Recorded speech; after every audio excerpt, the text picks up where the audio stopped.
À l'intérieur de ce Hyundai Staria, il est possible ou presque de dormir. Presque parce que regardez, j'ai un lit totalement classique et celui-ci déborde au bout. Et oui, la modularité du Hyundai Staria à l'arrière n'a pas été pensée exactement pour la van life. Alors certes, on garde un volume énorme de plus de 800 litres à l'arrière, même les sièges rabattus, et près de 5000 litres tous sièges rabattus, mais en revanche, on n'a pas une modularité extrêmement pratique pour dormir dedans. Et c'est dommage parce que ça partait d'une bonne intention. On a des porte-gobelets qui sont évidemment pratiques pour le troisième rang, mais qui peuvent vous servir au quotidien. Vous avez un siège avant qui est totalement rabattable, celui du milieu permettant de faire d'une pierre deux coups et d'avoir là aussi des porte-gobelets, pouvoir passer au premier rang. On a des ventilations au plafond et on a même le combiné d'instrumentation pour la ventilation à l'arrière.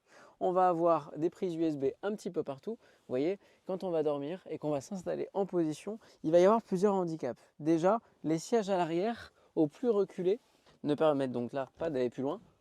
On va aller que jusqu'ici. Alors, point positif, vous me direz, ça permet de mettre un peu plus le matelas ici. Oui, mais du coup, on se retrouve avec un énorme trou au milieu qui ne permet là, dans ce cas-là, pas de pouvoir dormir correctement puisque le matelas vient s'enliser à cet endroit-là. Par contre, c'est Byzance, dès qu'on rabat les sièges, puisqu'on gagne une place énorme à l'arrière. Et là, sur cette particularité de cette rangée, on a même la possibilité de relever les sièges, comme ceci. Et dans ces cas-là, on gagne encore de l'espace au milieu. On peut avoir une deuxième rangée relevée entièrement et puis un espace assez long de chaque côté pour pouvoir y entreposer un objet long.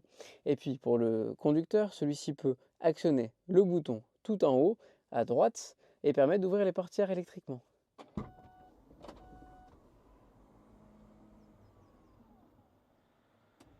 Une opération bien pratique pour un chauffeur VTC, taxi, qui permettra donc de libérer les occupants à bord de façon aisée. Dites-moi en commentaire ce que vous pensez de cette modularité à l'intérieur. Moi, je pense qu'ils auraient pu faire un tout petit peu mieux parce que vous voyez, je l'ai utilisé pendant plusieurs jours pour dormir et pour un petit gabarit, c'est correct, mais au vu de l'emplacement à bord et de la taille à bord, c'est dommage de ne pas avoir une modularité mieux pensée.